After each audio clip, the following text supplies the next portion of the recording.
Excuse us, everyone. Excuse me. Hello, hello. Good evening, good evening. Hello. Si sente niente? Hello, hello, hello. Hello. Hello, hello, hello. Good evening, hello.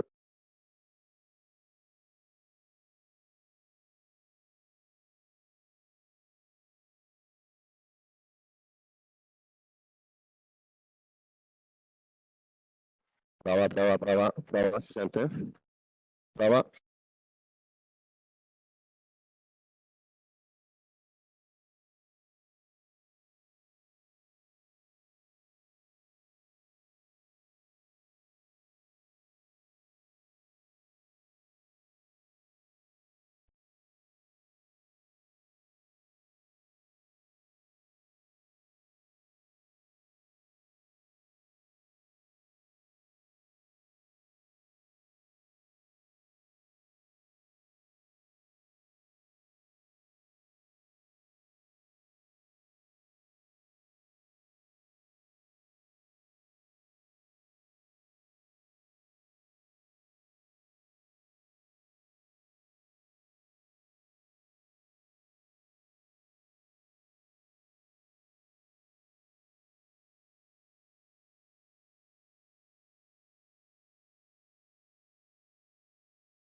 Good afternoon.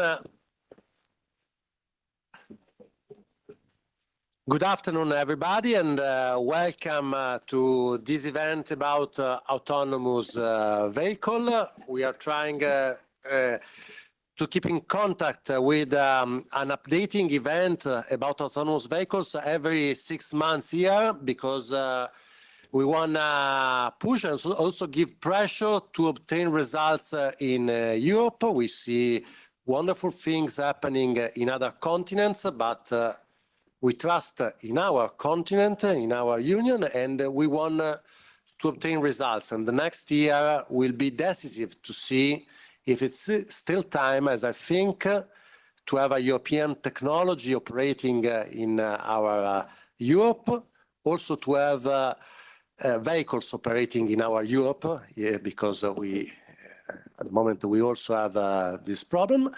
I thank you for participating, companies, institutions, colleagues, my colleague Giseke that is present.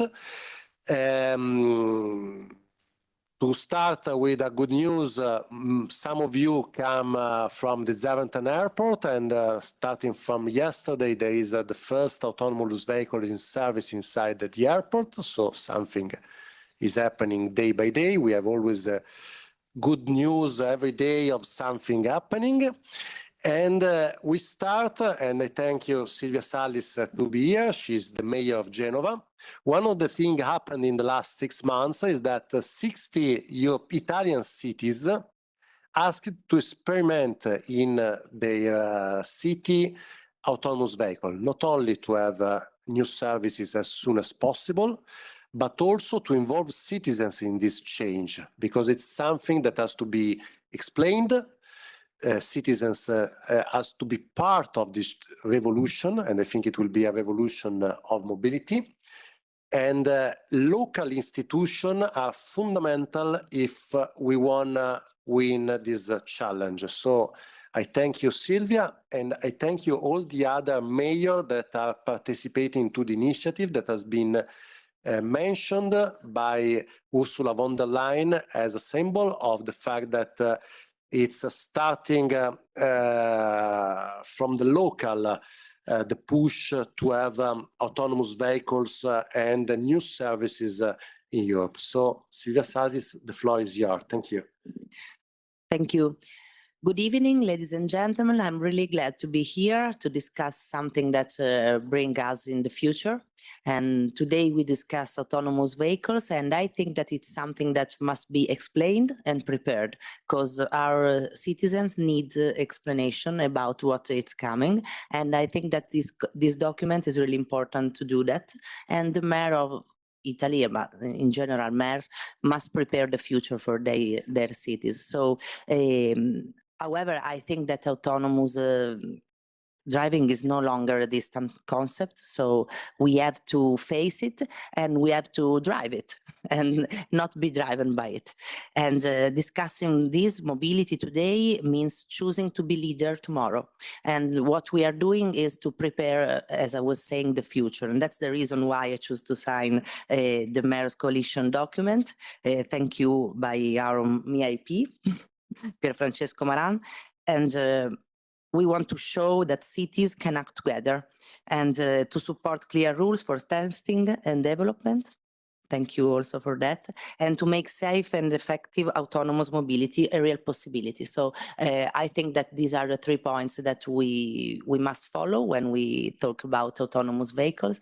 And I think that it could bring in our city more security in driving and less pollution, and nobody must be left behind. And this is one of the main goals that a mayor must follow in his years in our cities. So thank you, and thank you for calling me to be here this evening, and have a good job this evening. Thank you. Bye. Thank you, Silvia Salis. Vediamo domani, no? So, going back to my introduction, and the words by Silvia Salis are important, because if we say, it was me, sorry. Why is autonomous driving important? And why it is important that politicians also debate about it? Because if it's a revolution, policymaker must contribute to shape its direction. If we see what's happening in USA and in Asia, we see different kind of services. Of course, some of them are much convenient for companies working there, ride-hailing mainly. And of course, ride-hailing is one of the services perfect for autonomous driving. But we also have to imagine what are the public-oriented goals we want to obtain. I was in charge of mobility in my city, Milan, before being elected in the European Parliament. If I see European cities, I know that the center of our mobility is public transport. And I imagine an important interaction between public transport and autonomous mobility to extend services in the areas and in the night time where we have few services. We have a sort of physical border on people living inside the city with a way of life that is, for example, public transport oriented, and people living in suburban areas where services are lacking. They are less used and also more expensive for companies. Autonomous vehicle can help to extend the places where we have services that could be considered public oriented. We want to include in the mobility people that are unable to drive because of physical problems, but also because of age. Sometimes, every time we spoke about autonomous vehicle, we imagine also the ethical question on how the AI should decide what to do in the case of an accident, for example. And it's important we have this ethical problem. But we spoke less about the fact that every 2 years there is an increase of 10% of the accident of people over 70 years old. And we have to renew the driver license to them because it's also a right of mobility. But it's also dangerous. Autonomous vehicle can be an alternative for people that are that want to move, want to have 100% freedom of movement, but they want to also be safe, and also communities should be safe from some mistake that they could do. There are many aspects autonomous vehicle can help. Public space for environment is important. We always talk about reducing emission. I trust the rule of electric mobility for the future of cars, but as far as I see, an electric car takes exactly the same space of a diesel car, and public space is an important issue in environment. Some studies say that autonomous vehicles, especially considering a shared mobility perspective, can reduce 6 to 7 of the car numbers inside a city. I think it should be important. Some studies say that by perspective they will cost 10% of a taxi. I hope the study is right, but it would be a revolution also to let this technology be affordable. Those are themes that should be debated by politics and politicians to obtain good results. Our work. So, one thing that surprised me when I was elected here is that when we talk about the future of automotive sector, we never talk about software and technology. After 1 year, I would say that more or less it's quite the same. That is why I'm pushing with more events here and involving colleagues on the fact that if electric is an important innovation, this is a revolution. And if we think we are running late for electric, we risk that we run the double late on software. And so it's time we push in this direction. I hope also the automotive document issued by Commission in the next week will say something important about it, and not only about the traditional problems of the sector. We published a working paper with the 4 main proposals last June, and we expect in the next months to obtain results from the Commission. First, the update of the type approval rules, remove the small series restriction, make type approval flexible, make the possibility to give service meanwhile you are proceeding with the type approval, and to work within the UN context, because it's a new technology for everybody, and we have to work together with the other continents and countries to obtain results. Second, large-scale test beds.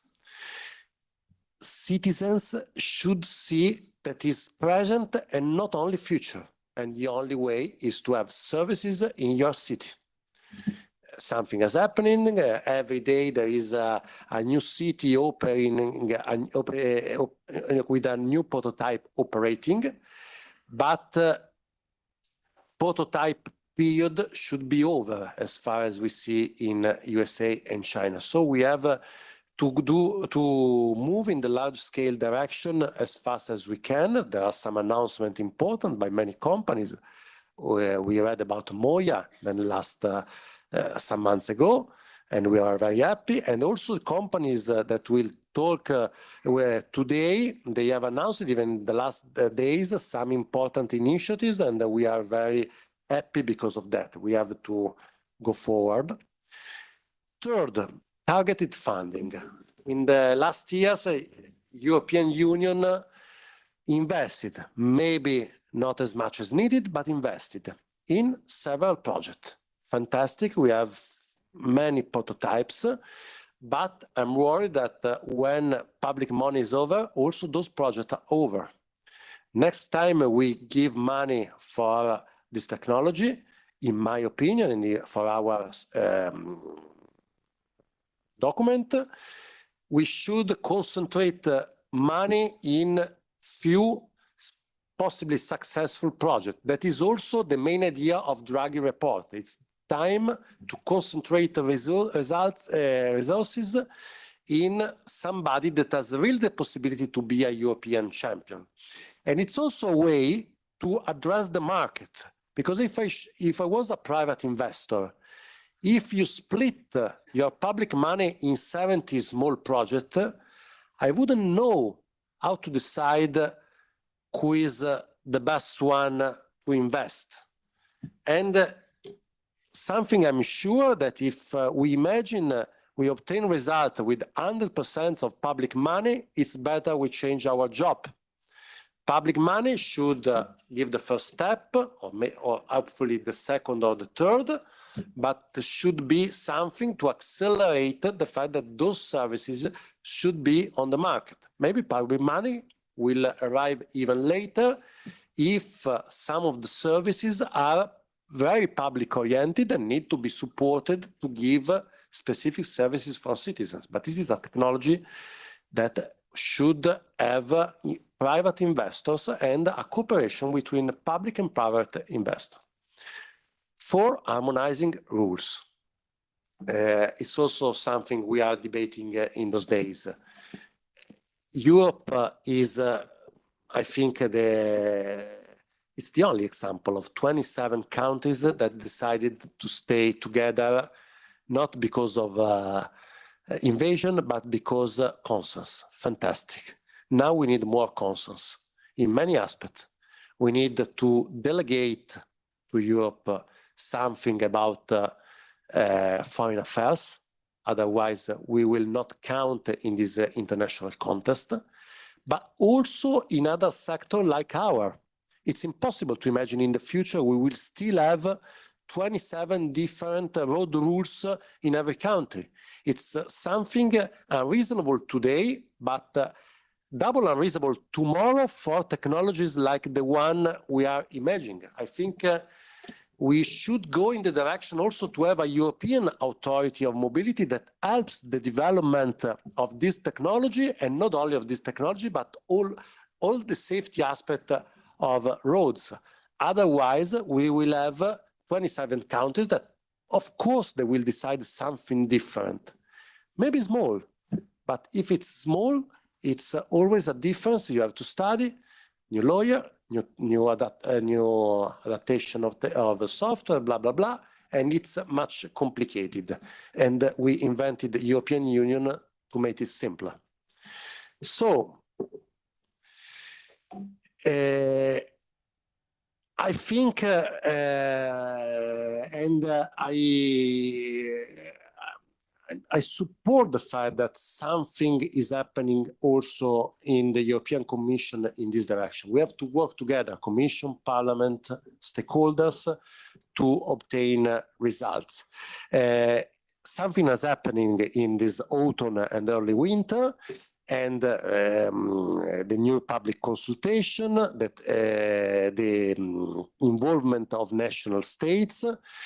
And I'm really happy on the fact that Ursula von der Leyen, the first time she spoke about autonomous vehicle, she mentioned the initiative Silvia Salis presented before, that was introduced by an event hosted by me in the city of Milan last July.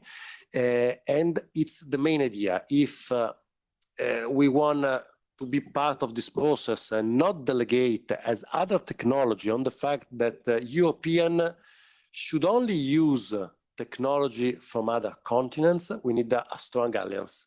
And territories, cities are fundamental to obtain that. So it's important, Ursula von der Leyen take note about it and underline this aspect. And it's important if it will become the strategy's priority for 2026.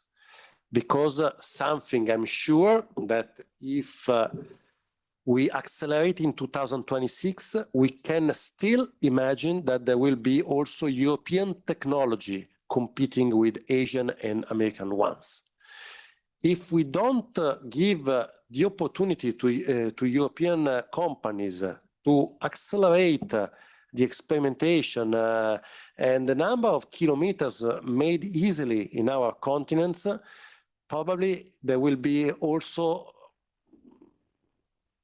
to wait the moment we will open rules for other operators that are always welcome in Europe because we are an open market, but they will be more welcome if they will compete with strong European companies that can make their job as well as them. That is our priority because we want also a European industry. So 2026 is the moment to see if Europe is in the condition to be part of this process. And by this will, I leave the floor to Mrs. Jorna, that I thank to be here for your keynote speech. Thank you.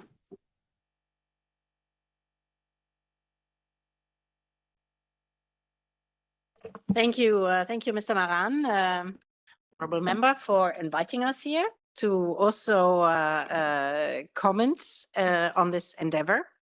And I'd like to talk numbers first.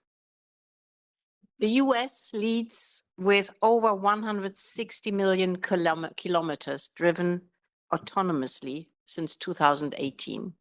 160 million.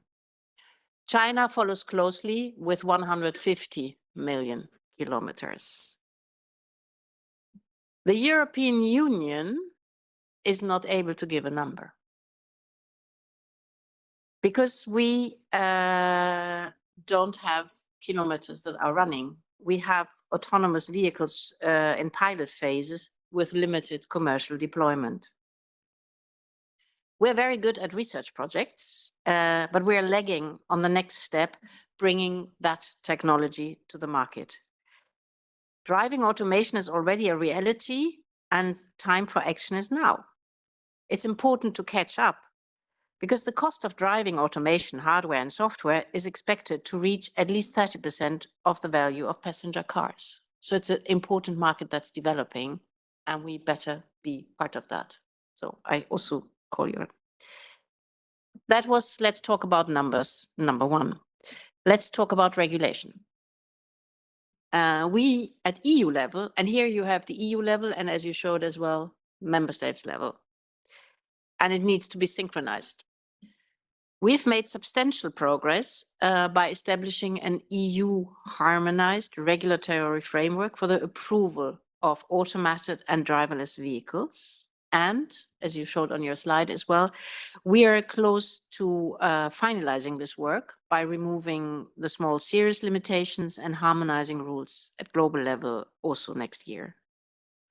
We're also working to allow extensive testing on public roads. I asked my team, extensive means how many kilometers, because I wanted to establish how fast it would take us or how long it would take us to get to the 160 million. Yes, we're still trying to compute all that. Extensive testing on public roads and establish 3 large-scale cross-border test beds. That will allow for fast commercial pre-deployment of autonomous vehicles, at least in specific locations. And I'm happy about the news about the airport, as you mentioned. But EU level is not enough. You also need member states level to work. So whilst we have set the scene at EU level, only very few member states permit these vehicles on their roads beyond experimentation. Existing traffic regulations often necessitate the driver's presence, requiring in some cases constant contact with the steering wheel. The adaptation process of national rules and legislations will take some time, but we encourage member states that have not done so to start as soon as possible. We also launched the initiative for the large-scale cross-border test beds, and participating member states must provide testing grounds and align their national rules via regulatory sandboxes and experimentation framework. Sandboxes is a new development. We've spoken about it for a long time, but now we are starting to anchoring it in some legislations and using this as a concept as well. I want to talk about numbers 2.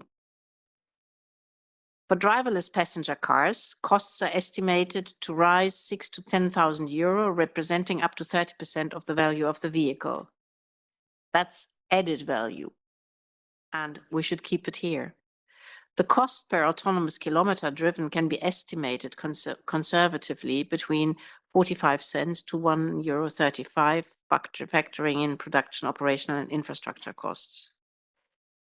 Just to compare, human-driven taxi costs range between €150 to €3 per kilometer, and public transport fares are €150 to €350 per trip. So it's also a business case here, and in particular, and that I think that's why the mayor and 60 mayors actually join forces. It's also something that reduces the budget. Autonomous vehicles can provide competitive mobility services, but also complement, and you mentioned that already, public transport options. And there's also an obvious business case for freight transport. Autonomous driving can address the scarcity of drivers and the need for resting times. And autonomous vehicle deployment has a potential value added ranging from 900 billion to 2.5 trillion by 2050. So the question is where these vehicles are. And my last point is, how to walk the talk, your 2026 and beyond. We need the industrial capacity and the components to build these vehicles. China controls 90% of the LiDAR market. I think we have to be careful to avoid dependencies here for this new emerging market. We also want to ramp up European supply chains. And as I already mentioned, we launched a broad portfolio of initiatives, regulatory, funding on the research, and, pushing member states to do their part. And I think the autonomous driving ambition cities, that's a very good initiative, because you have to try and then to learn. I can also say that we have a very broad collaboration between different services in the Commission, which also helps to push forward and take a holistic view on all of this. Which takes me to my conclusion, which is one sentence: what are we waiting for? Thank you. Thank you so much. So I call here the moderator of the first panel, that is Gianmaria Volpicelli, technology reporter from Bloomberg News, and also Antonio Erario, head of division International Regulatory Affairs from the Italian Ministry of Infrastructure and Transport, Maria Cristina Galassi, team leader, autonomous connected vehicles and safety from DG Grow, Olivier Naon, Director of Operations from Swiss Association for Autonomous Mobility, and she's connected with us, Anne-Marie Hydrac, high-level representative of the National Strategy for the Deployment of Autonomous and Connected Mobility from the French government.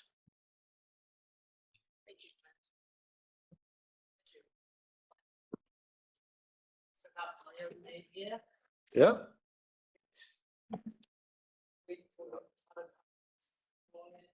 Especially for Bloomberg News, while the others take seats.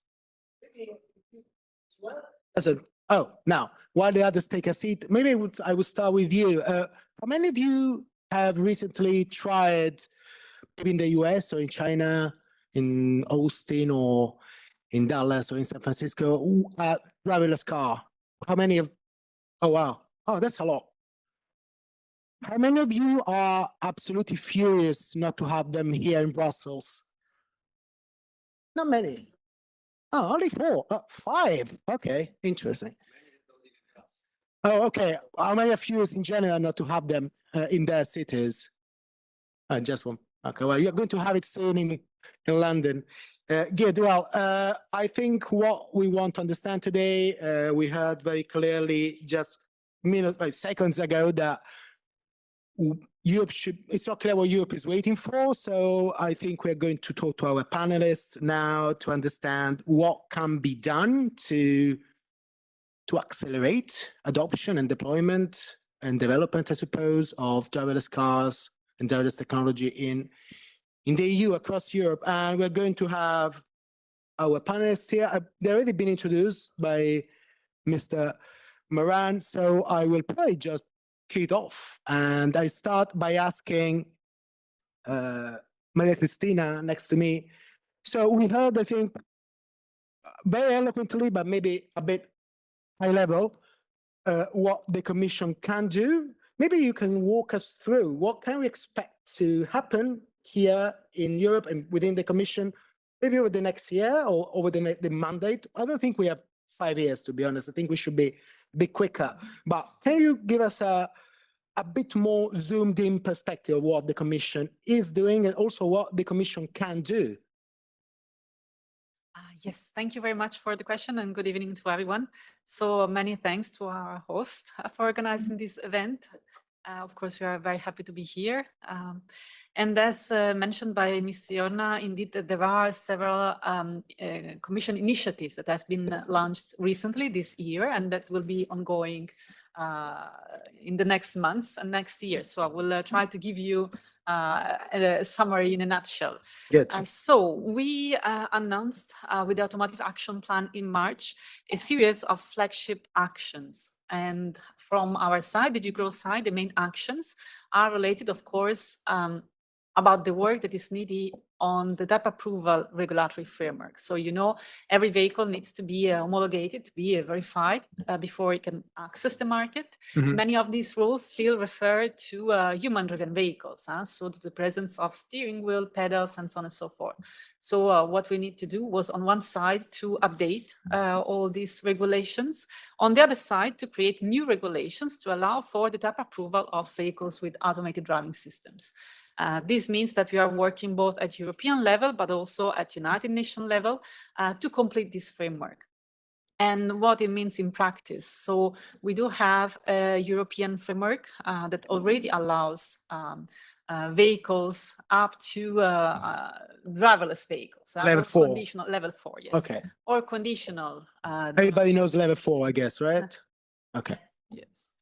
So we do have a framework. We do have a limitation, though, with the small series that was referred to. So we are working to remove the small series, starting with automated valet parking. And the others use case will follow next. All this regulatory work, we aim at completing it by June 2026, meaning all the regulations entering into force slightly after, until January 2027. So this is more or less the timeline. Then we are also collaborating with colleagues from DG Move and DG Connect to move towards deployment and harmonization. And initiatives related to that are about the European large-scale cross-border testbeds that have been announced, that are very closely linked also with the initiative, Autonomous Drive Ambition Cities initiative, launched under the Apply strategy with the G-Connect colleagues. Right. And also linked with the European Connected and Automated Vehicle Alliance that will focus on software-defined vehicles, so the software and smart cars. Can you give me a sense of what this testbeds, this cross-border testbeds would look like and why they are necessary? Yes, so how they will look like? Basically, there will be specific territories in different locations in Europe where the pre-deployment from a commercial perspective is already allowed. So it's one step farther compared to the pilot research testing. We want not to test the technology, we want already tested and safe technology to be deployed. So to provide mobility solutions, to provide also services, for example, for public transport. And this is not— Where is it happening, for instance? Is that Spain, Portugal, Italy, France? So we do have indeed involvement from some member states. We do not have very specific locations. So these 3 test beds will be announced early next year. Okay, So good. by the first quarter. So stay tuned. And why is this needed? Because as we heard before, some rules do not allow also at national level driverless vehicles. So traffic rules, for example, but also liability. So there are many, many rules that need to be adapted at national level. And this exercise, we know, will take time, will take years. So meanwhile, we want to allow in very specific locations with simplified framework. We'll get back to that, I'm sure. But before we move on from you, I'd like to actually ask you the question. Allow me to go to the next speaker, which is how many member states so far have a decent framework that allows for the deployment of such level 4 cars? Not all of them, but the number is increasing. Okay, so what are the front runners? What are the best in class? I think everyone heard about that. The first frameworks that were completed, so they were fully updated, were from France and Germany. And then others are following. So we know many member states are working indeed heavily on that. And also, I have to say, many member states already have quite good testing framework. So they already allowed indeed testing, development, research testing of these technologies. And next step will be to move to the commercial deployment. Of course. In your sense, and sorry for adding one question, how urgent is this matter for all the 27 member states, apart from the 2 you mentioned? Well, we heard from Mr. Jorna about numbers. I think this gives quite clear indications about how urgent it is. Things are moving so quickly that in a few years, we have players who reached millions, 100 million kilometers. It means maybe in another couple of years, it will be too late. Not too late now. Why? Because indeed, also other world regions are facing some of the challenges that we also face. So they were quicker in allowing the first step, but then they also have fragmentation across the states, for example. They also have to update rules and adapt to welcome driving automation. So it's not too late. And technology is difficult for everyone. Driving automation is very difficult. So we have excellence, of course, but there are aspects that are not yet solved. So I believe this is... Maybe let's move to one of the front runners. Anne-Marie, are you there? I hope we can unmute you and make you a bit bigger on the screen. But my question for you is essentially, maybe you can tell us what France is doing, because it seems to me that the matter is going to play out pretty much, obviously, at cross-border level, at the member state level. So maybe I'd like to hear from one of the countries spearheading this in the bloc. Well, first of all, thank you for this invitation. And sorry, I can't be physically with you. And I must say that at the beginning, I'm very impressed by what was already said by Mr. Baran and also by Laura and just now and before by Mrs. Spinelli. I am impressed by the ambition and I'm impressed by the pragmatism. In addition with what was already said, compared to China and the US, it is clear that the automotive sector has been most focused on electrification and greening than on automation. Meanwhile, the Draghi reports insist on the fact that we should approach all these technology evolutions with a vertical view. And in the vertical of automotive technology, well, automatization goes alongside with electrification and the digital as a whole. I want to react on the things that has already been said. Concerning the vehicle approval, which is of course very, very important. It is the next important step to go from experimentation to deployment.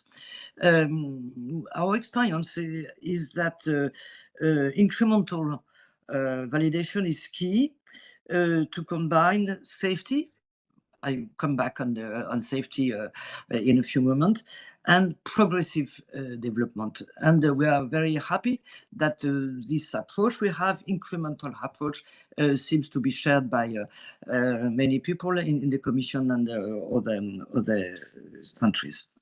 Another thing is that among European initiatives, the test beds one seems to be really strategic to strengthen our capacity to build a competitive and integrated market. This is for us the next big challenge and things to do next year in 2026.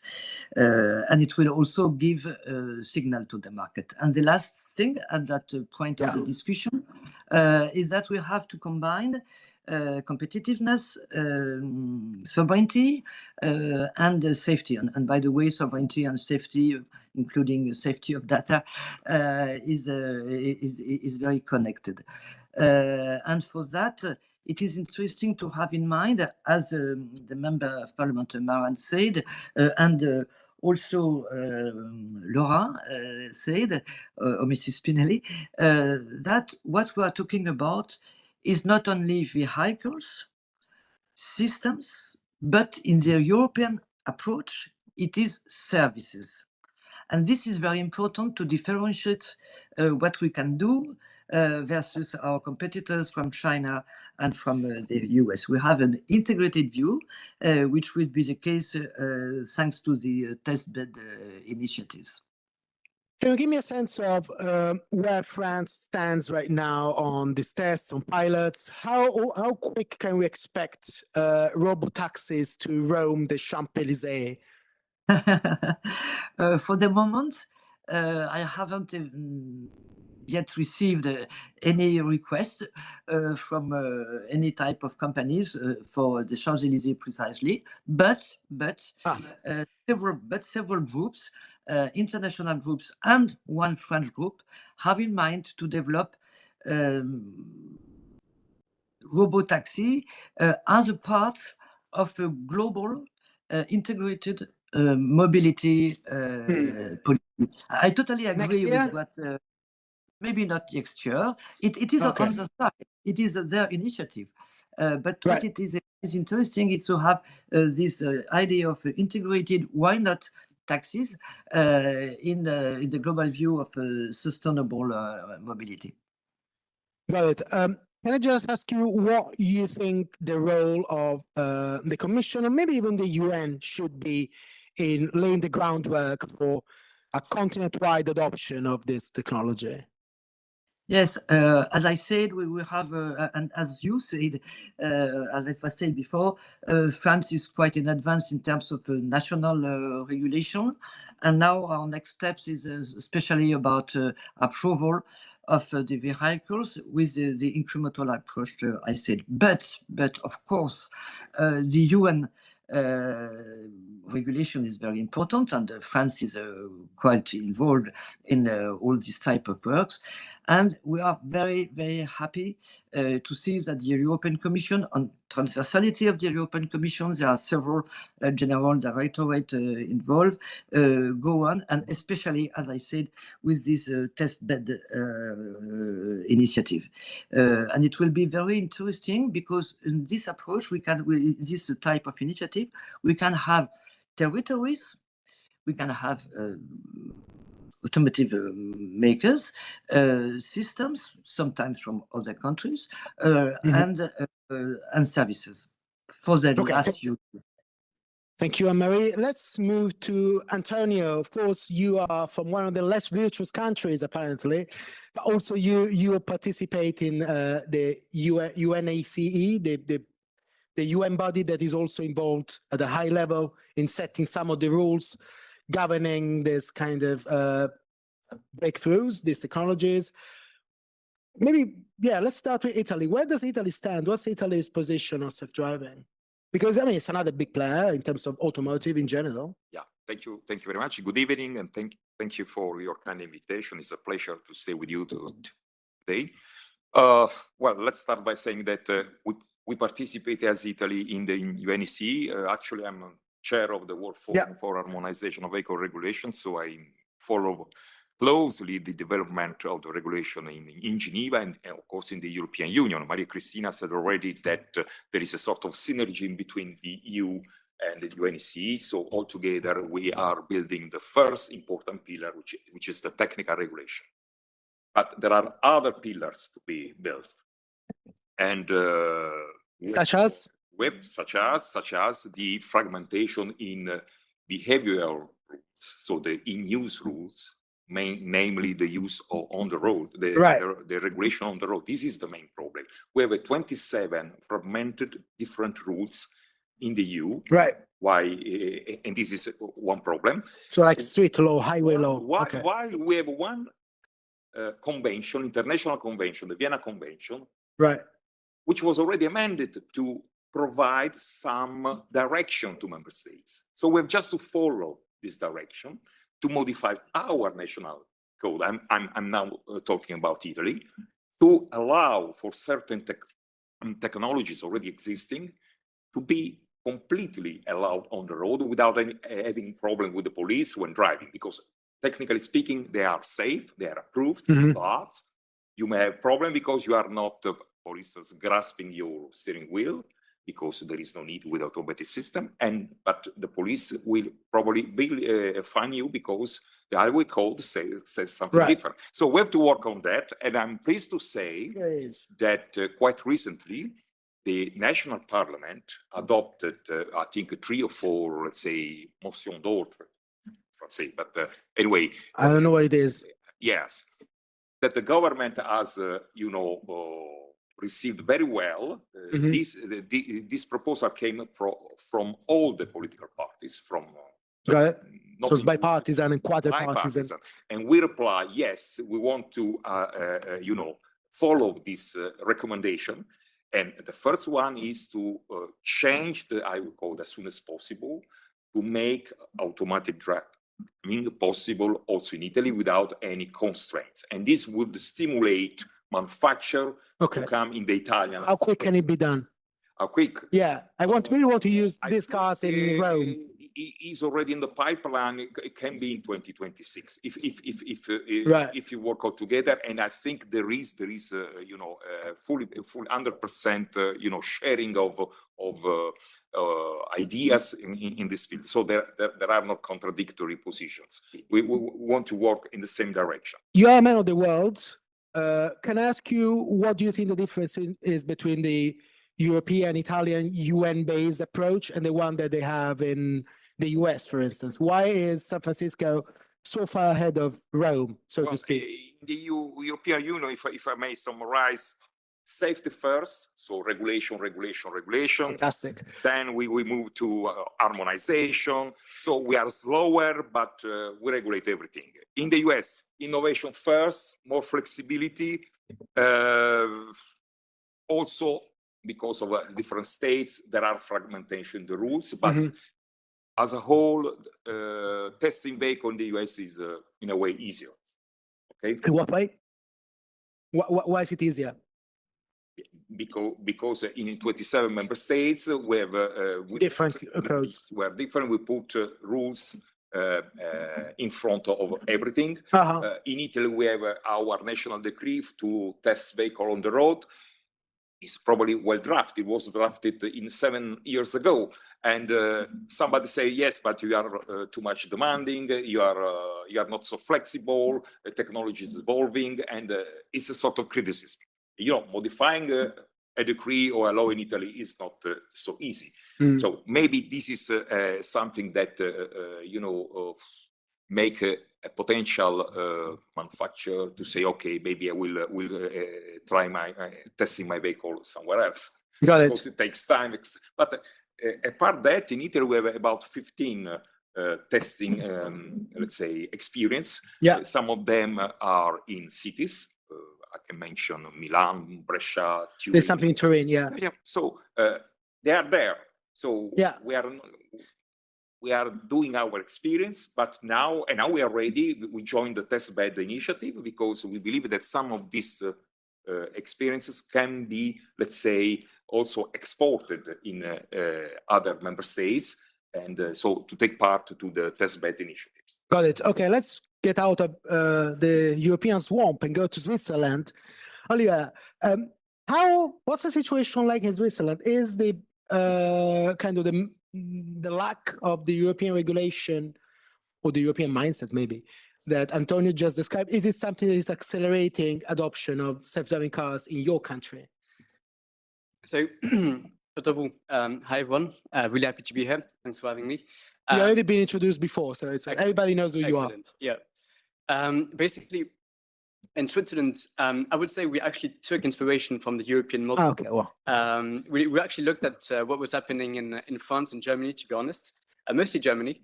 And we also looked at the whole type approval. So already the technical framework was established already back in 2022. And this basically created a momentum because in Switzerland, we really wanted, we had lots of, pilot projects going on with mainly. How many? A good dozen pilot projects, but between 2015 and 2022 already, mainly with Navia and EasyMail shuttles that were running in many locations. We had between 20 and 30 automated shuttles running around Switzerland. So since 2015, once again. And with this momentum, we wanted to go a step forward, and we wanted to check to see how the regulations look like in other countries, and we wanted to establish something quickly that was pragmatic. And the reason for that is that in Switzerland, we are a small country, but the issue is that the railway, even though it works really well, is saturated. And same goes for the whole road system. The road system is also saturated simply because there is not enough land to build more roads on. So we need to find new alternatives, new options. And for this reason, politically, the topic of autonomous vehicles was pushed a lot, and that since 2015 already. In 2015, we had the first actually a driverless vehicle on public roads in Europe. And I think the momentum started there. And, more and more, we see international stakeholders, international actors that look into clear, straightforward, pragmatic legal frameworks. And I have to say, for this, it seems that Switzerland has some interesting ways of doing. Got it. Can you give me a sense of how these pilots are being used? Are they providing like ride-hailing services? Are they public transport? Are they just kind of academic projects? What kind of stuff is going on there? Yeah, so basically we have more and more pilot projects going on. We've had, as mentioned, a lot in the past, but now they're becoming more and more mature. So, for example, we're talking now about the deployment of about 25 autonomous vehicles in the region of St. Gallen, so near Zurich. Also, in another region near Zurich, we're talking about deploying a dozen autonomous vehicles and shuttles. And in Geneva, there'll be 15 automated shuttles integrated into public transport operations as well. In Zug, there'll be another dozen autonomous vehicles as well. There'll be more logistics vehicles also deployed in Bern and Zurich. And here, I'm only talking about the projects that can be disclosed. Of course, there will be many more projects to come very quickly. So I think this is, I think our ambition is really to have about 100 autonomous vehicles on public roads in the next 2 years, and potentially have maybe 1,000 or 2,000 in the next 5 years.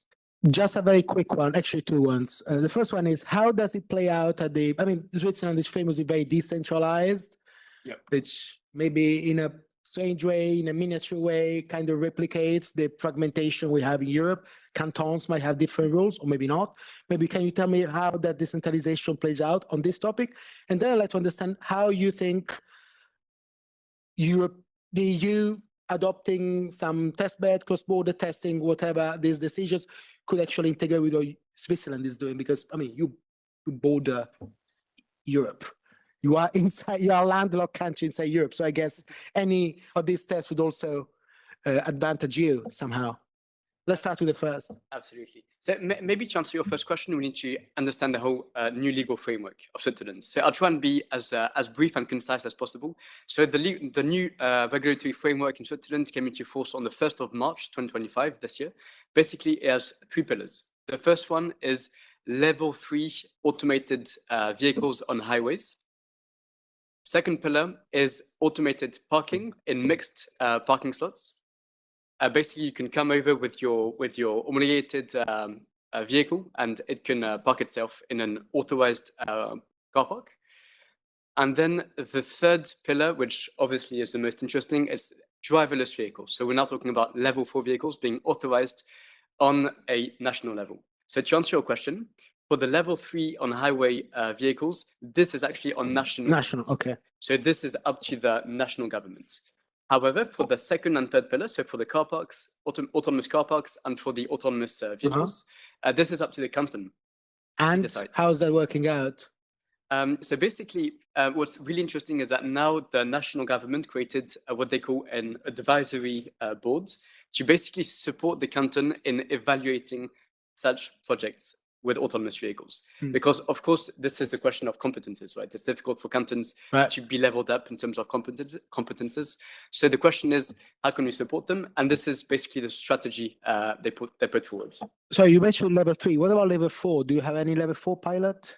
So yeah, actually, actually all the ones that I mentioned, Geneva, Zug, Zurich, Fortal, and St. Gallen, all of these are basically vehicles that will be driverless, no safety driver inside, but remotely supervised. Right. What about the second part, which is, how do you think Switzerland could take advantage of any cross-border test bed set up by the EU? Is there something you are losing sleep over? Losing sleep every day, but no. So basically, cross-border is really important for Switzerland, and this collaboration with Europe, is extremely important.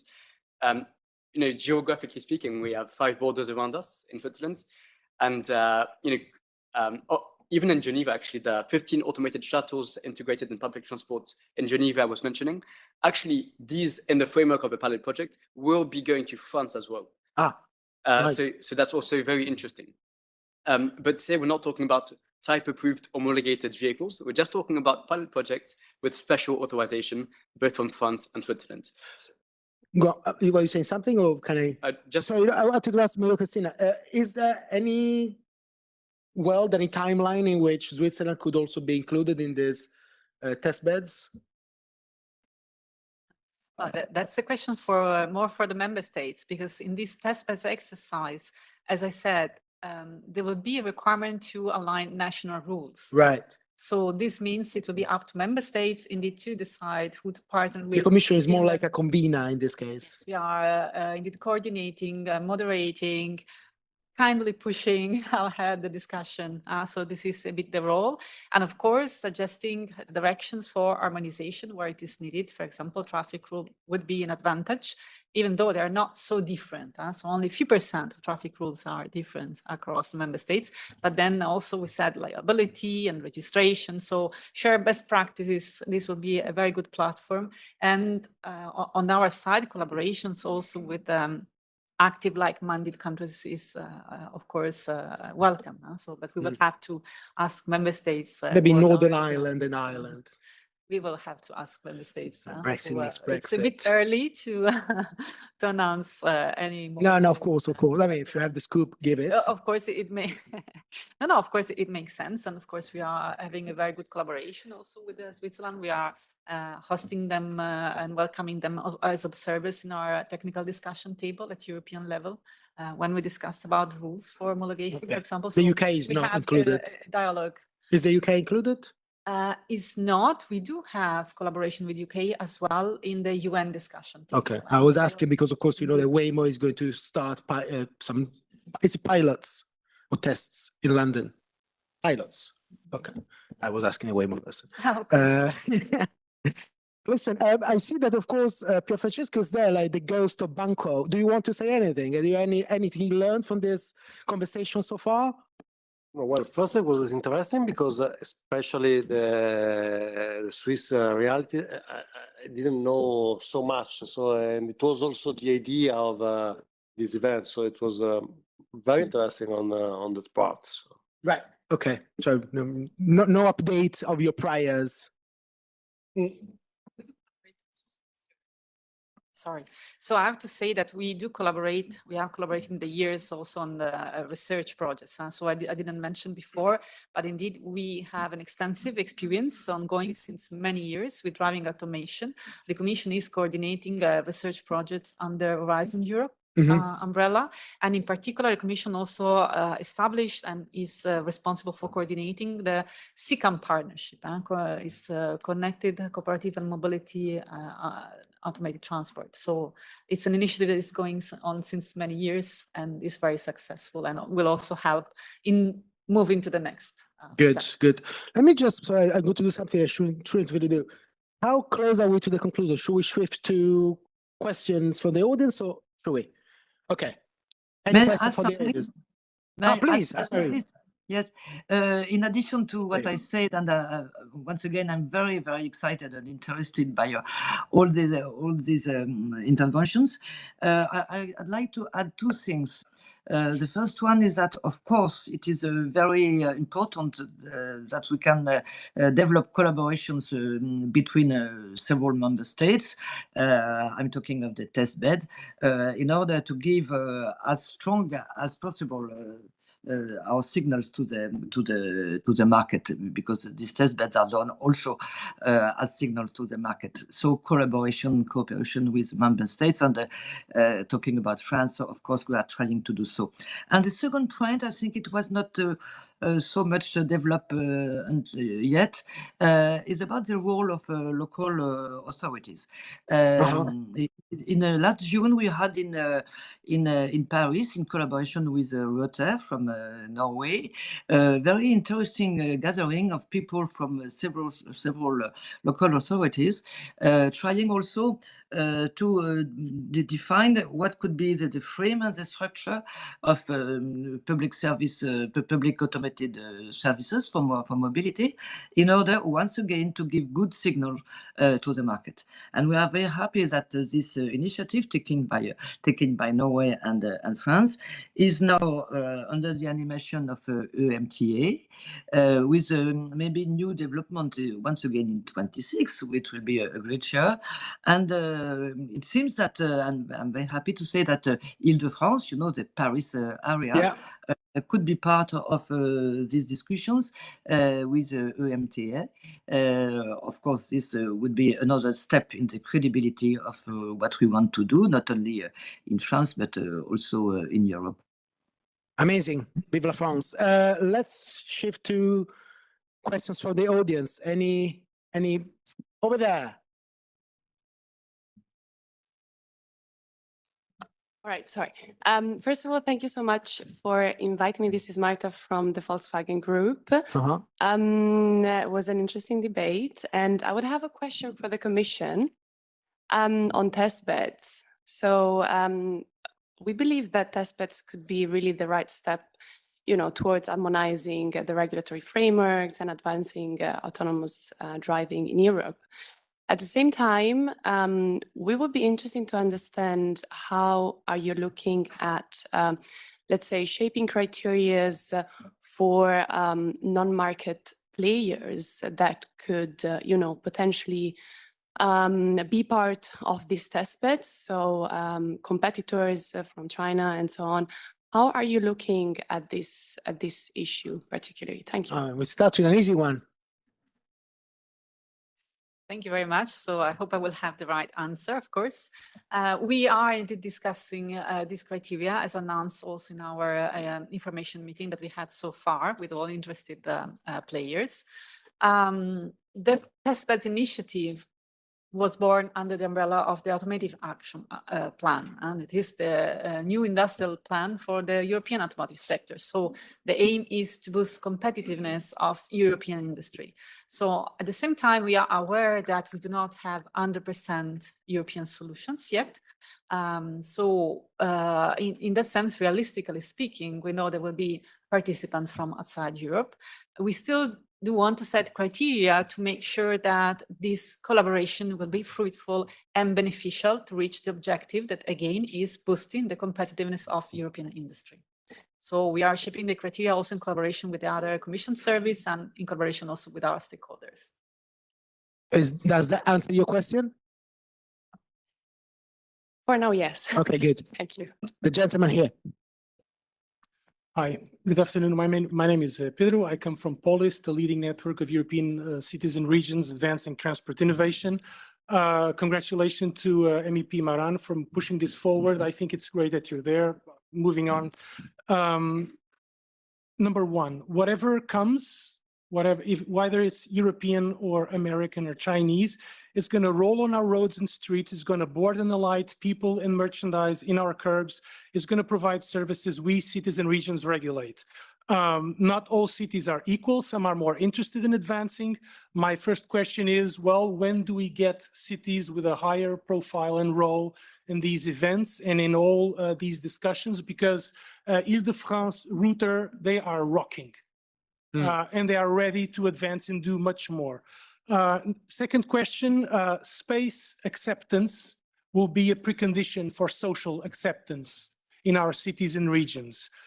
Integration of these services in public transport and by public transport authorities will reduce risk, and that is what will attract private capital. I would like to hear your thoughts on that. Thank you. Who wants to answer this? Maria Cristina?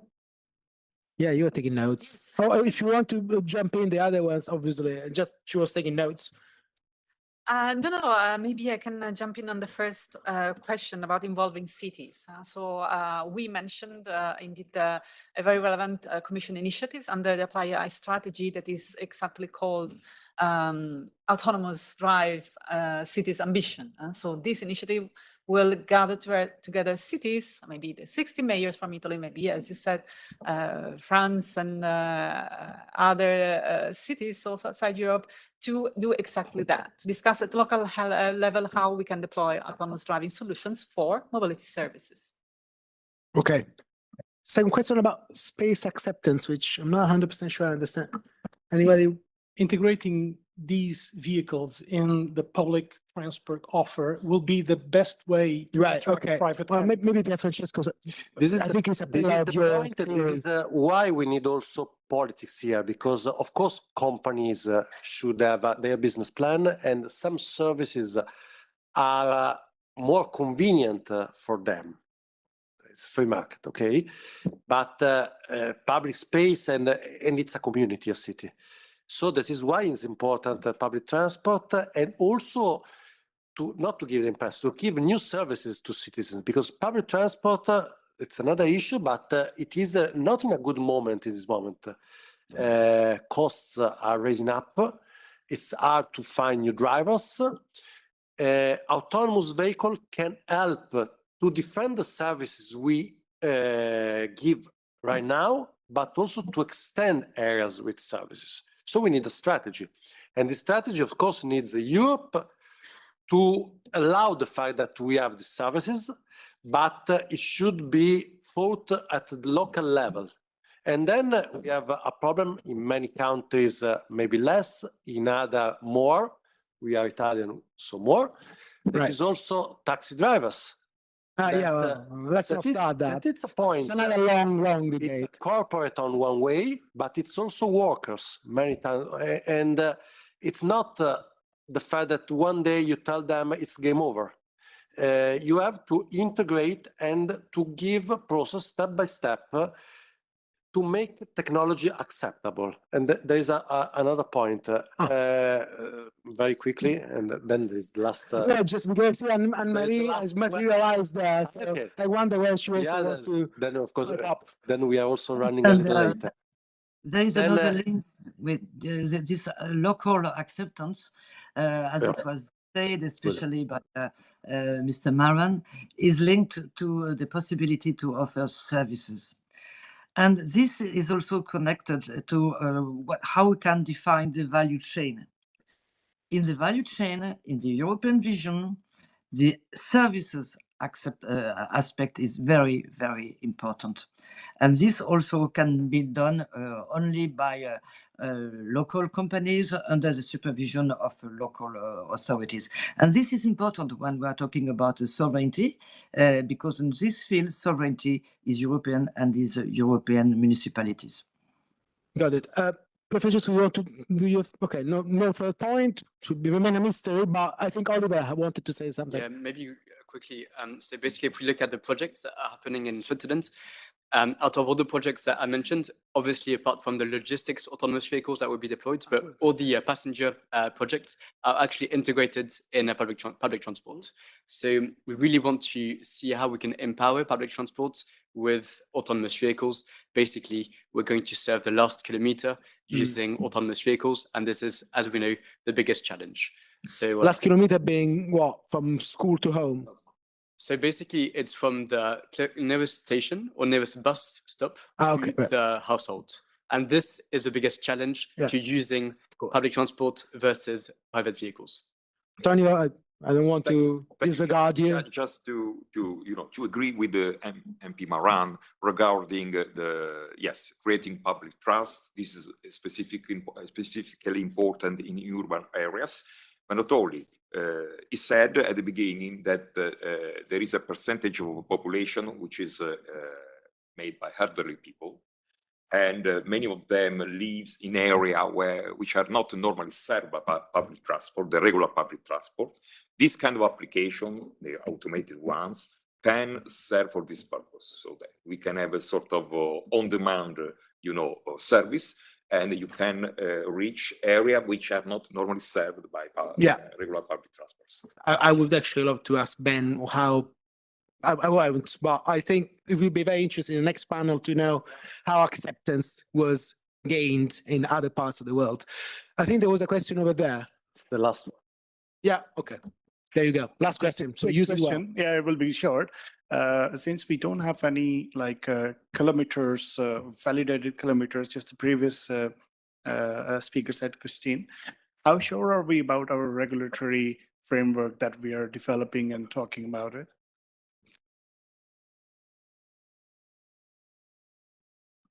Yeah, I guess that's for me. We do not have an official figure, an aggregated number for autonomously driven kilometer for commercial deployment. We do have many driven kilometers under research pilots. Indeed, the Commission is coordinating this SICAM projects under Horizon Europe since many years. And there we already have indications about the safety level that is reached by the available technology, even at high technology readiness levels. And for that purpose, the Commission also announced under the Automotive Action Plan a specific flagship action that is somewhere in between indeed the commercial deployment and the research development phase. That is the large-scale demonstrator, and will get close and integrate with the test beds. So we do not have numbers. We do have feedback from real-world driving about the safety performance. And that's also the reason why we introduce small series to also gather this kind of experience. So we do not have a lot of vehicles yet approved. We always hear about driverless robotaxi in US or China. Still, in Germany, we already have marketed level 3 vehicles. We have automated lane keeping systems on highway driving, and we also have automated valet parking. So from that experience, we also learned about the safety performance. Good. Well, that was the last question. We are running too late. Okay, well, we need to change the. I'm not the boss here. The table. Thank you very much, and see you soon.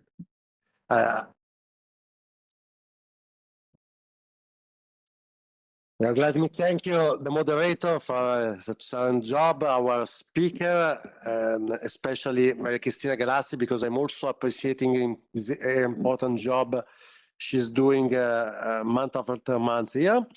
Now I call on the floor as a moderator Stefano Porcello, an energy, environment and transport reporter from Euroactiv, and our speaker Eric Caillet, director of innovation industrialization from Keolis, Charlotte Eisner, head of corporate partnership autonomous driving from Bolt, Ben Löwenstein, head of policy and governmental affairs UK and Europe from Waymo, and Fabio Pressi, CEO at A2A mobility. I want to mention and thank you for his presence also my colleague Matteo Ricci, that is also vice president of the mobility of the Transport Commission of the Parliament. So Stefano, thank you. Thank you very much. Welcome, everyone. So yes, I'm Stefano Porcello. I'm a journalist for Euroactiv. Today we will hear, in this panel directly from the companies that are in the business of autonomous vehicles. What are the technological, regulatory, economic challenges that they are facing, and what EU rules can help them in the real-world testing and approval of the vehicles. So just to start, I would like to ask you to present your company in just 1 or 2 minutes max, and also to tell us what is the #1 issue that you are facing in delivering autonomous vehicles in Europe at the moment. So we can start with Eric Calais on my left. Many thanks. Can you hear? I'm working for Keolis. Keolis is a public transport operator. It's a company having 70,000 employees in 13 countries, and among them 6 countries in Europe, like France, Belgium, Sweden. What we do at Keolis is working for mayors, in fact, as we are working for the public transport authorities and operating their transport systems for them, like metros, trams, buses, and so on. We've been dealing with, I think it's 56 deployments we made with autonomous mobility since 2015-16. And the key focus we have now is how can autonomous mobility help us help mayor and territories have a better mobility overall and a lower footprint of their mobility. Okay, perfect. After you, Fabio Pressi of the A2A e-mobility. Yeah, thank you, Francesco, for the invitation. It's very important to talk about this issue, and just 2 words why A2A is talking about autonomous. A2A is an energy group in Italy, is EU companies, 15,000 employees, dealing with heat, grids, network energy. Our plan is 23 billions up to 2035 in energy transition and circular economy. And the mobility, the electric mobility, is part of our transition, and the autonomous is also connected to this transition, and this is why we are today to talk about this. Thanks a lot. Ben Lowenstein, you lead the Waymo policy and government affairs activities in the UK and Europe. Can you tell us more about your technology and what you're doing here, and what are the challenges that you're facing? Thanks, Stefano. I really appreciate it, and thank you, Mr. Moran, for the kind invitation as well. Hello, everyone. I lead Waymo's public policy work here in Europe. I'm based in London. It's a great pleasure to be here. So for those of you that don't know us, we began as the Google Self-Driving Car project back in 2009. When Alphabet was created in 2016, we became Waymo. So today we're a sister company to Google.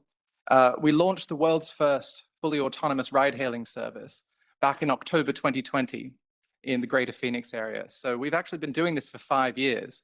You fast forward to today, we are operating commercially in 5 cities in the United States.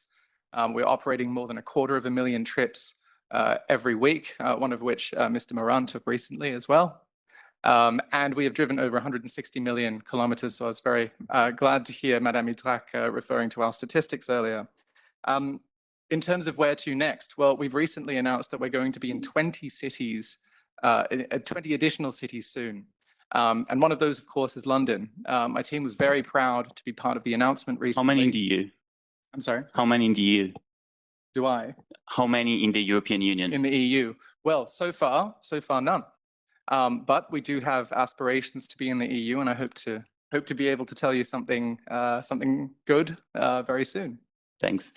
And finally, Charlotte Eisner is the head of corporate partnership autonomous driving at Bolt. Yes, let's do women last.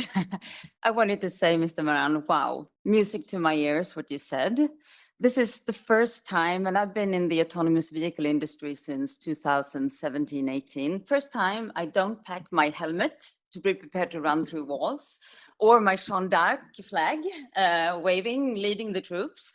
I also didn't pack AVs for Dummies, the book, because it's not needed in this crowd. So happy to be here and to represent Bolt. Bolt, as I hope you all know, was founded more than a decade ago in 2013. It's the largest European ride-hailing mobility company. We do car sharing, we do micromobility, and we do ride-hailing throughout most of the member states. So I think we're now in 25 or 26 countries within EU, and we have more than 50 countries up and running, more than 200 million users on our platform globally, I should say. And for more than a decade, we've been engaging in discussing challenges and solutions for mobility in Europe. We understand Europe. We understand the collaboration model needed. We also see the challenges of rising costs for mobility. It's a strong pressure on space. We want our cities to be livable, and still we push people to continue to buy and own their own private cars.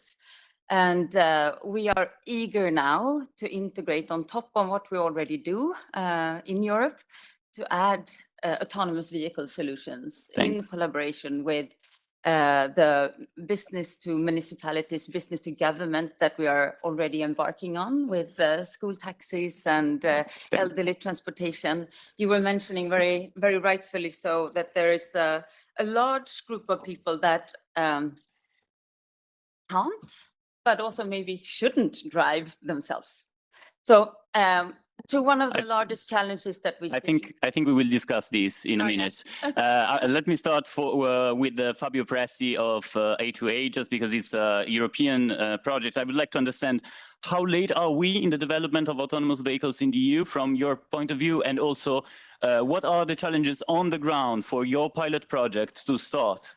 Yeah, I do not prefer to call project, I prefer to call initiative, because today we are talking about industries. So A2A is, of course, is listed in Milan Stock Exchange, but 50% of our company is owned by two shareholders, City of Milan and City of Brescia. So our DNA is to find solutions for the cities to solve many problems. Of course, electric mobility is one, but also the other is to find what we talked before, the connection between public transport, mobility solution for the cities, and autonomous vehicle, for our point of view, is the solution. This is why 2 years ago, in January 2024, we started to work with a very huge group inside the Polytechnic of Milano to take the knowledge on AV that they have, put together with our solution of sharing, and try to make L4 supervised solution in Italy, working, making kilometers like normal AV solution. So we are, this is why I prefer to call initiative, because it's really an industrial solution, and in the next month we will see evolution on this. It's not, of course, a technological problem. We know that the technological problem can be solved. We need to make a lot of things to make this test bed available in many other cities. But our idea is to use the autonomous to solve the sharing mobility problem that has today, especially to make it profitable. So you call the car in the first phase, the car arrives at very low speed, not up to 30 kilometers per hour. So also the certification, it's easier. Then you drive as normal sharing cars. Then you don't live in a parking, but you can live when you want. And the car that is electric go and make charging with wireless solution that is also developed by us.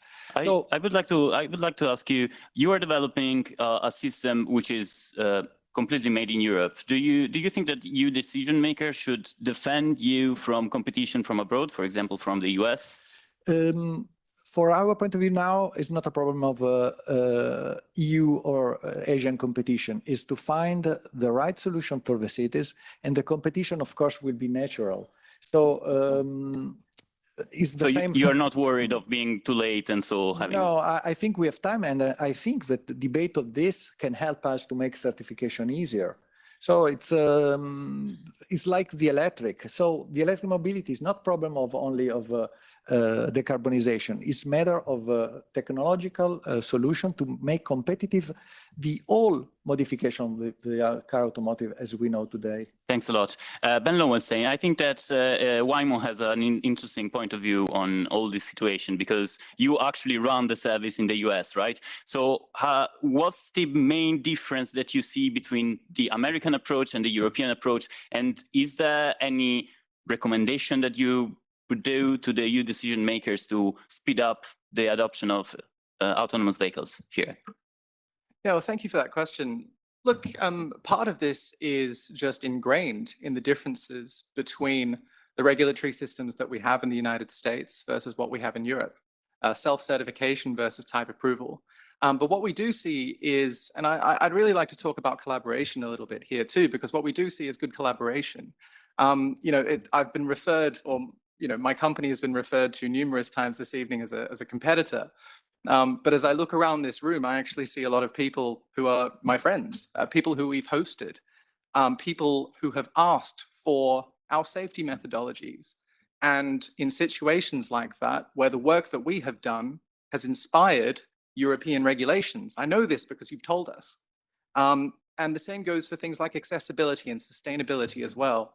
So I just want to make sure that collaboration is also on the agenda tonight. So you're a little bit worried probably by all these talking points on made in EU, preference criteria and things like this, or?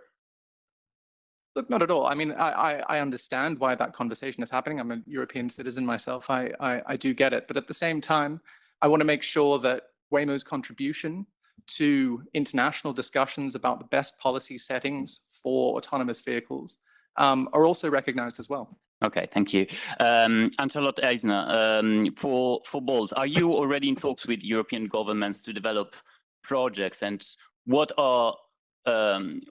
is the costs that are related to developing these projects in the EU?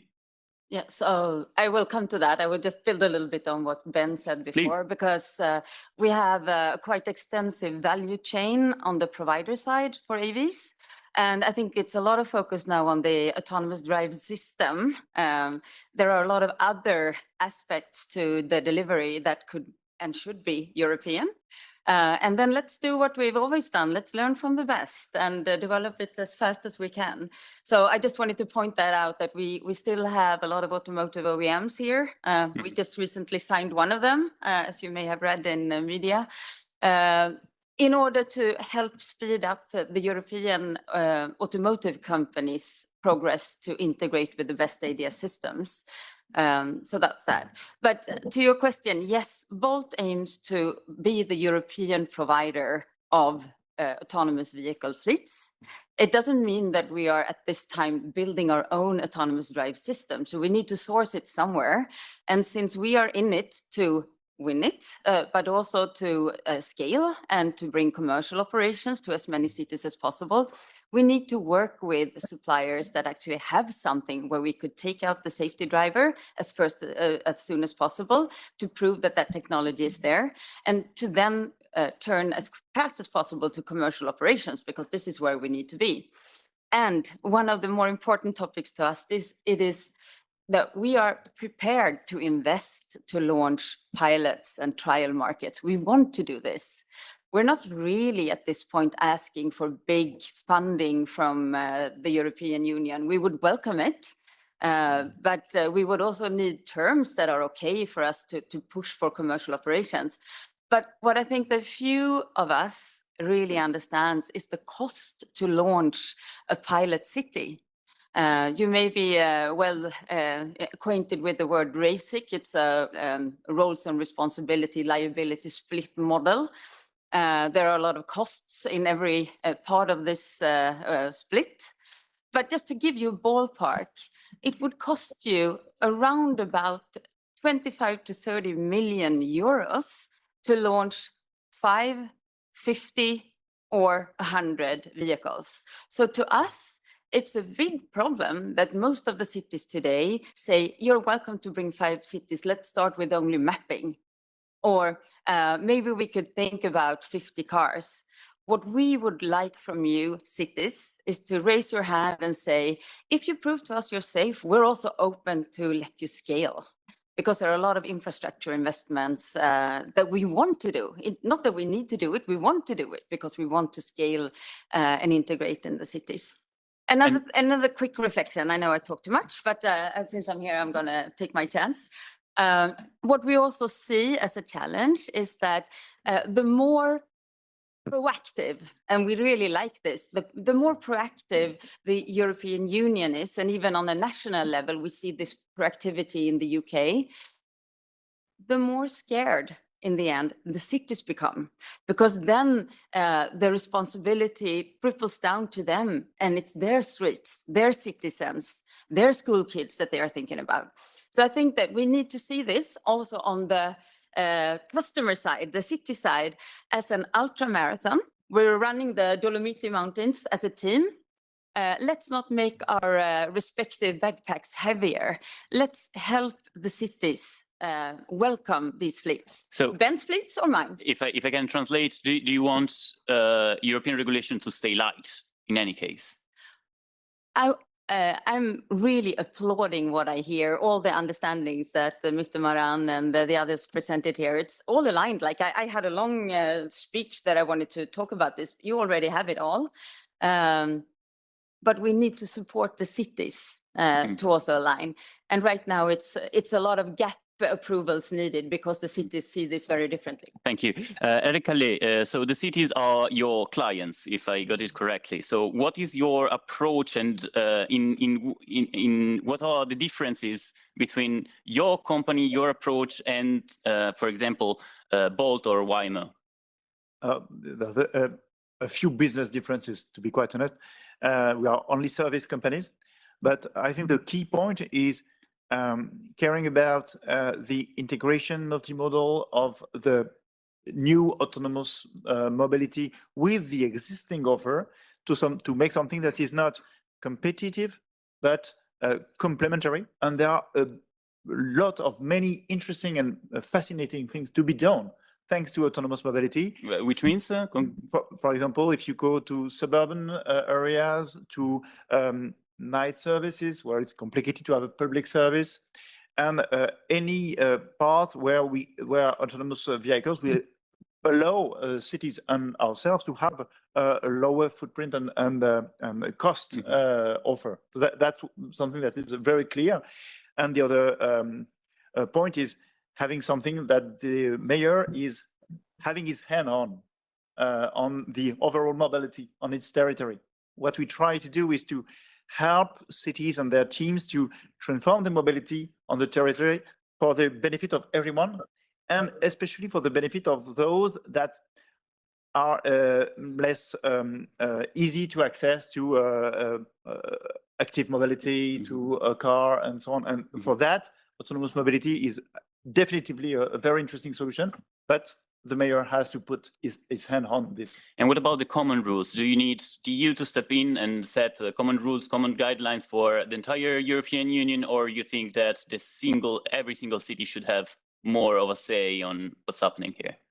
I think on one hand, regulation has to be simple, and if every city, country, and so on has its own regulation, of course, it's absolutely too complicated, especially for very interesting and big player that could be leveraging a huge thing. But on the other hand, the final authority has to be local. Okay, thank you. Let's discuss a little bit public acceptability. Then I would like to tell everyone, prepare your question, because after this round of questions, I would like to open the floor to the audience.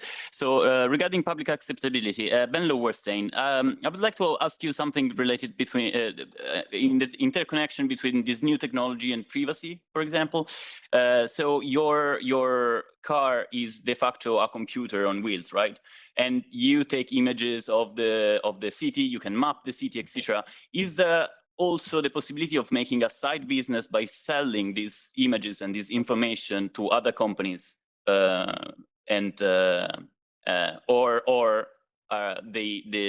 let's say the privacy, the information that you collect can be used only for the autonomous vehicle functioning? No, look, I think we've got our hands full just with running an autonomous driving service. I think that's plenty. And no, look, the privacy of other road users, of people who use our service, that's absolutely at the core of what we're doing. You know, one of the biggest pieces of feedback that we get from riders is how much they appreciate the fact that they have their own space to take a work call, you know, to practice their instrument, to sing.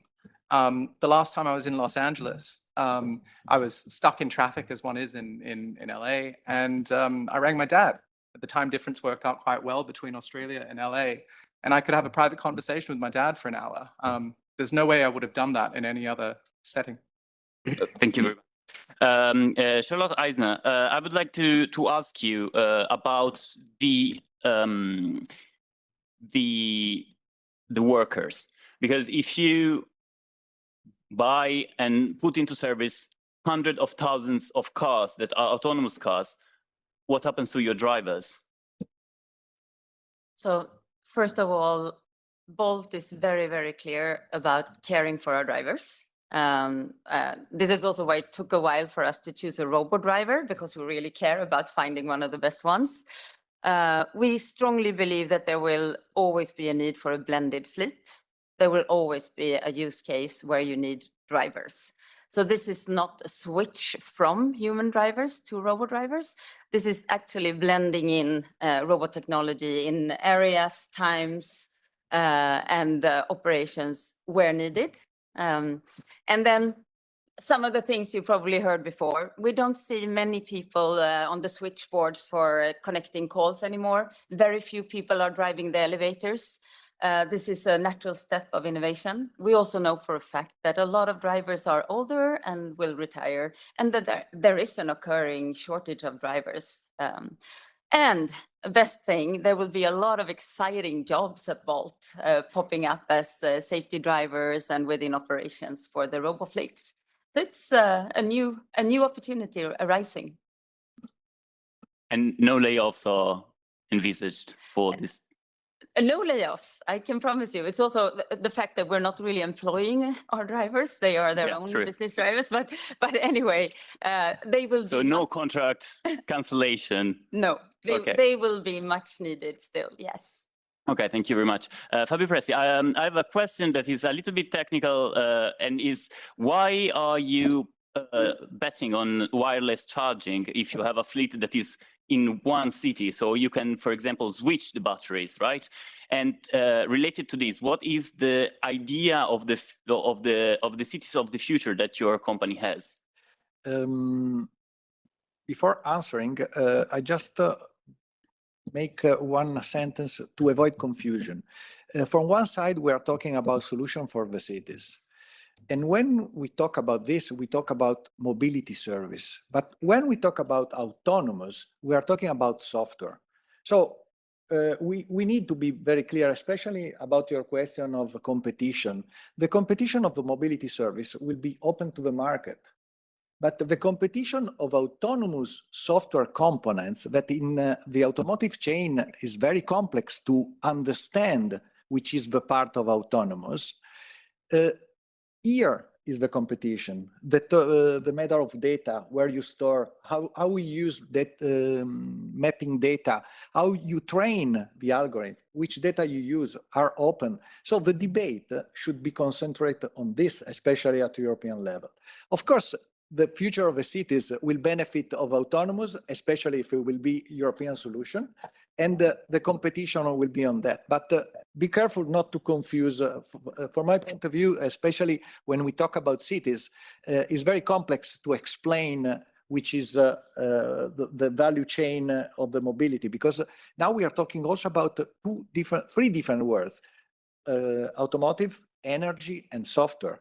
So this regulatory framework should be defined very well to help the city council to decide which will be the cities of the future. Mm-hmm. And we see the same problem with electric mobility.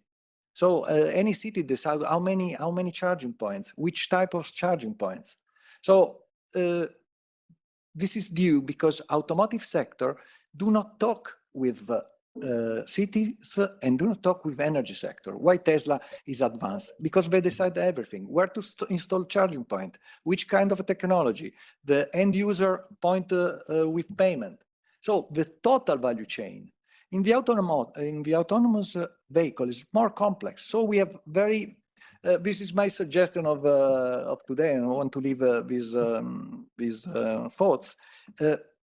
Really understand where is the competition and where we need to work to make the future, the city of the future. Thanks a lot. Eric Allais, I would like to understand one last thing about this interplay between private companies and let's say public transport operators at the level of cities, because if the market is the same and you start using similar technologies, isn't there a risk that private companies get the richest market, let's say, in the city center, and then the cities are obliged, let's say, to pay the most expensive services to connect the rest of the territory? That is exactly the question, I think. It was very impressive to have Ben talking about the space in your own Waymo space. This is a very interesting value offer for passengers, that a city has to consider mobility of everyone, not of course the wealthiest and people that have to be to have the best way to move, but also the rest of the population and people that will have, and we believe that this is useful for people to meet and to be together in some parts of the way they move. But is there any solution that you envisage or that you would recommend?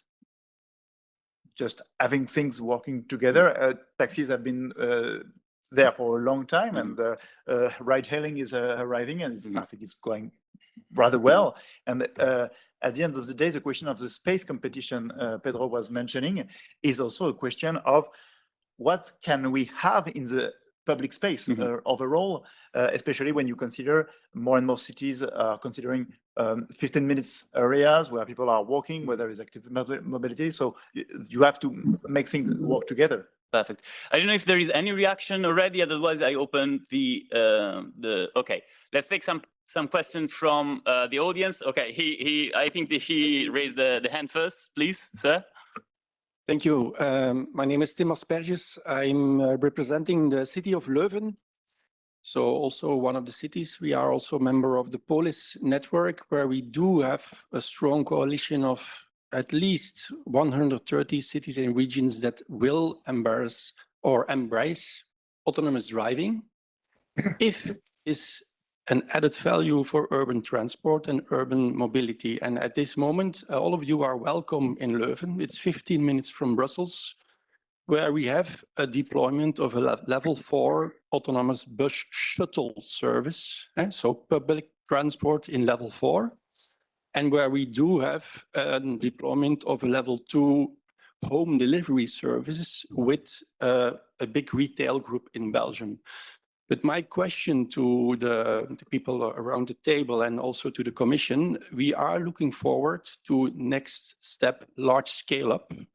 We are also in the preparation phase with the PTOs of Flanders, Walloon region, Brussels region to tender the scaling up. But how are the partners around the table promising me that you will have less vehicle kilometers and less congestion? Because I do believe that the traffic safety will improve, that environment will improve. But I don't believe that Waymo can promise less car vehicles in an urban context if it is not pooled, shared, or public. And I don't see ambitions of, for instance, Waymo to invest in vehicles that have more capacity than 4 persons. Thank you very much. I guess Ben Bolt should take that business. This is both reaction, perfect, and Ben was saying, what's Waymo reply? Yeah, thank you very much for that question. I've been to Leuven and it's beautiful, so would love to bring Waymo to Leuven one day. Welcome. Look, I think what this is getting at, and also perhaps the gentleman from Polis earlier, is about partnerships with cities. We want to be a great partner to cities.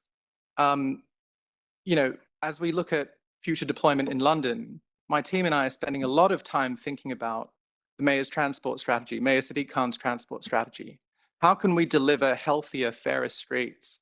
How can we give people living with blindness or who are low vision an opportunity to ride in a space by themselves and achieve that independence for the first time, right? So we are thinking about this in terms of a partnership with the city. This is not just us dropping technology in a new place and saying, let's see how this goes, right? We have to get this right. Now, to your point about congestion, a couple of points to make. First of all, we don't want to run deadhead miles. It is cheaper for us as a business to stop driving than it is for us to be idling around a city congesting the roads. That is not in our interest. Secondly, as we've scaled the fleet in the United States, we're actually seeing greater efficiency gains in the utilization of our cars. We can help meet demand in a more targeted way because it is a centrally controlled fleet, right? So we are seeing more efficiencies here. And maybe the final thing that I'll just say in terms of public transport integration, we've run public transport integration pilots before with really, really excellent results. We've offered riders trip credits to travel to participating train stations. We also have a partnership with VIA, the microtransit company, to help meet demand at peak times using our service to complement existing public transport options. And this is just the beginning. So what I'd say to you is we're thinking very deeply about this, and you're asking the right questions, so thank you. Thanks. Yeah, I would just like to add to that we know that there is like 1.2 million accidents in traffic in Europe today. 70 people every day are killed in Europe in traffic. And we know that robo-mobility can decrease that by 80, even 95%. This is learnings from the way my home country and others. So that is one good reason. And then again, to remind everyone that what we are competing with is the privately owned vehicles. And it's actually shared mobility, even though you're only 1.6 person per ride in an autonomous vehicle. It's one vehicle that is shared with a lot of people over the 24 hours of the day. But the last thing I wanted to say is that in the collaboration that we are now planning to have with the Stellantis group, there are two different form factors for exactly these reasons, two form factors of vehicles. One that could be an 8 or 9 seater, still an MPV, and one that is a smaller, neater car for the fewer rides. So this is our way of tailoring our service to the European city needs. I would like to make a follow-up with Ben Lowe was saying. Do you have data on how many cars you have, how many private cars you have actually displaced from American roads with your service? No, look, not yet. But let's remember that we are in the very early stages of deployment. I mean, we have 2,000 vehicles in the United States that are in operation. There are 106,000 licensed private hire vehicle drivers in London alone. So look, we're in the early stages of this. Thanks. The second question was here. Yeah. Yeah, I want to give one small remark to Waymo. When we look to Waymo and see the success what they have today in technology, we have also to see where they come from. They start 2012 is our challenge. They invest a lot of money in their robot taxis. They have a very closed system with their own sensors, with their own software, with their own data centers, and which costs millions of dollars. So the question is also when we talk about bringing these cars in real public transport, how we can make autonomous driving profitable. And then the second question is, what is your opinion when we look in the European car maker scene? How open source will play a fundamental role to bring the things together and collaborate with each other. Yeah.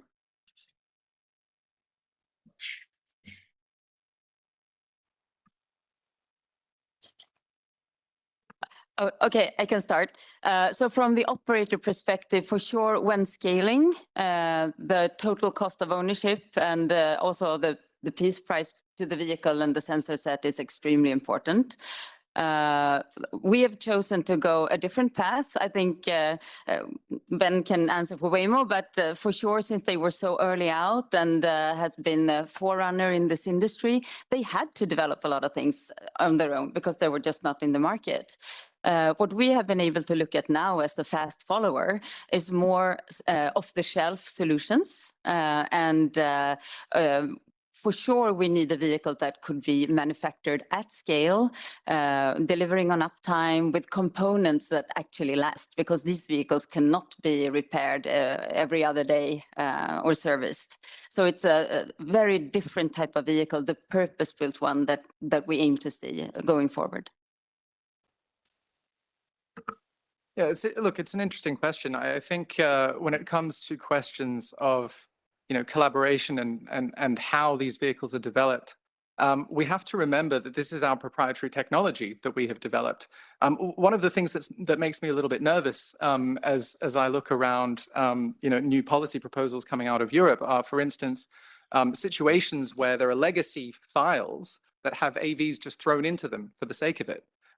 Periodic roadworthiness testing, for instance, the new proposal has a situation where somebody can perform a visual inspection of a level 4 autonomous vehicle to determine whether there's a wire missing somewhere. And it's on this basis that you deem whether or not the vehicle is roadworthy. I mean, these things just don't make sense. So what I'd say is, maybe to some earlier questions that you were posing about what are some of the challenges, it's great that we have champions like Mr. Moran, like Christina, who can look at these things and say, you know what, that proposal doesn't make sense for autonomous vehicles. And I think it's time that we paid a little bit more attention to that as well. Thank you. Before taking another question from the audience, there is a question online, and I would address it to Fabio Pressi. Do you think that the delay in allowing the deployment of autonomous vehicles in the EU has damaged European companies' competitiveness? Damage is no, it's not the correct answer. So it's not correct word. We need a regulatory framework can accelerate the process to help the European company to be competitive. So yeah, the delay is clear, but the gap is not so high.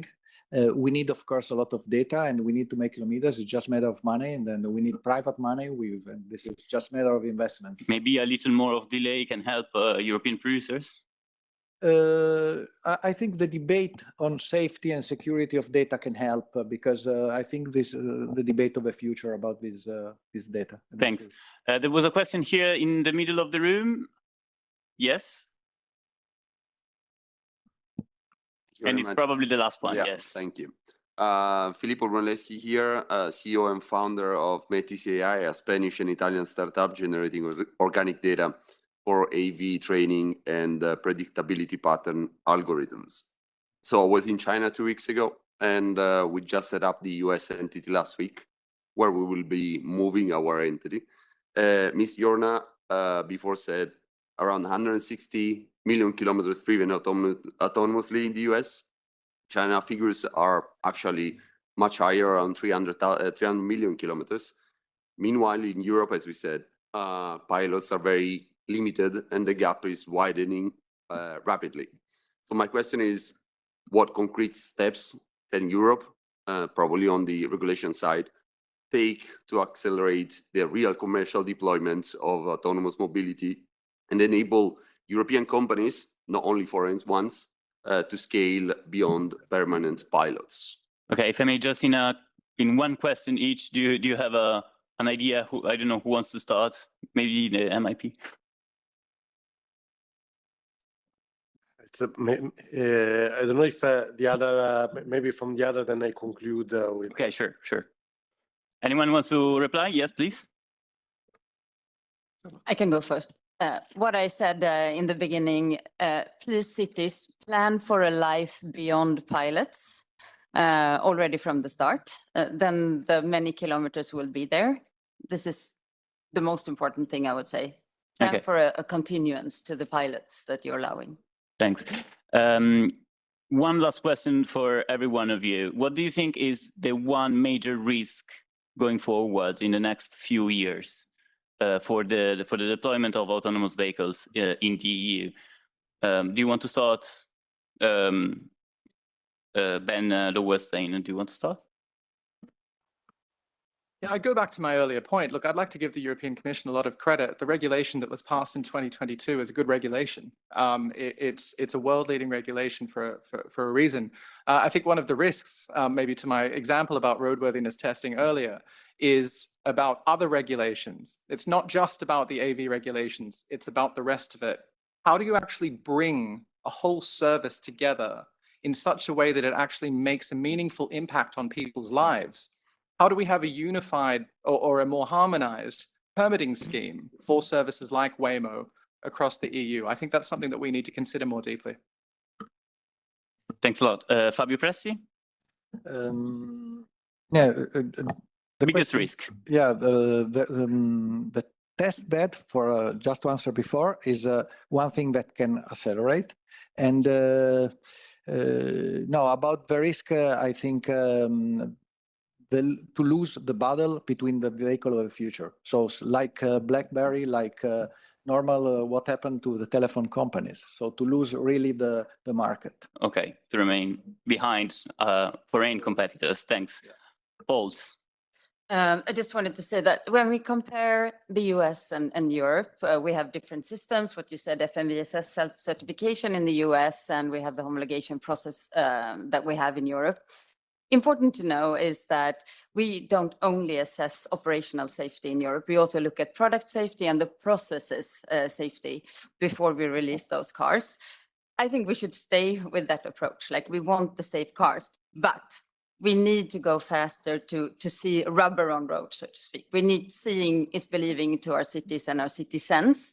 So we need to aid safe solutions to our streets, not by ocular. Like I hear a lot of examples, what you are referring to makes me scared as well. So let's find this way. And then an ask that is also a risk today. A lot of the pilots that are opened up and also the funding from EU and cities are quite much steering also the use case, like it should be sometimes buses and sometimes public transport, sometimes for robotaxi. I would like to ask for to let the industry decide on the use case and the business case in the end. So some sort of use case agnosticity, if I can call it that. And then my better self called me just before and said, yes, Bolt is happy to accept funding from cities and regions in EU. We don't say no to that. So we're happy to accept that as well, as long as we can stay agnostic to the use case. Eric Ali, what are the risks that you see in the next years? I think one of the topic is not to mix the different things between the different levels of the value chain. There is software, AD, vehicle, but also the quality, as Mrs. Idrak was saying, of the service and how to design a service integrated to the rest of the offer in a territory, to have that in mind and to have the different levels, including our European touch with GDPR, data, and attention to those details that may not be details, in fact. Okay, thank you very much. Let's have a round of applause before giving the... Thanks. So we leave the... I want to... Yeah, Francesco Maran. I want to thank you, everybody. I want to mention rapidly the last innovation we had in the mobility in the city was the electric scooter, the moped, and it was good enthusiasm at the first day, and a sort of rejection starting from the second day, because maybe it was too fast. For sure, citizens were not prepared. Definitely, many cities are banning that. That is why I think that is really important to create a real alliance between institutions of every level, companies and citizens, to make it acceptable and positive. So I think we should go, as we did it today, go on working on two directions. The first one is that anyway, we don't have autonomous vehicle around our streets. So it's the main problem, because if we don't have it, we can't judge, we can see the problem, and mainly we are speaking about nothing. So we have to push, and this is what we expect from the European Commission, from the national states, to create the condition where companies that are ready can scale up and can produce kilometers and reduce the difference from what we see from the other continents. Second, we want to integrate this technology in our vision of community. So, of course, every activity is welcome, but some activities are easier to be integrated. Some activities are needed by our citizens and from our cities. We shouldn't forget that it's not just a matter of cities, but also citizens that don't live inside an urban area could need some services, and the autonomous vehicle can provide them. Probably is less attractive to invest in rural areas instead of a metropolitan one, but we represent also areas where they are not used to have public transport, and maybe autonomous vehicle can help that. Some activities probably couldn't be also interesting for some cities, so we should go on in those two directions. This is a new event about autonomous vehicle, not the first, and I promise it's not the last, because for all the mandate, I will go on working on the direction I want to have this technology in our countries, and hopefully also driven by European companies. Everybody's welcome, as I said. Well, not everybody, because sometimes we not accept technologies from some continents, but on the other aspect, 2026 is the year to see if we can have also a European technology here, and so let's work together for that. Thank you. Thank you. Yes.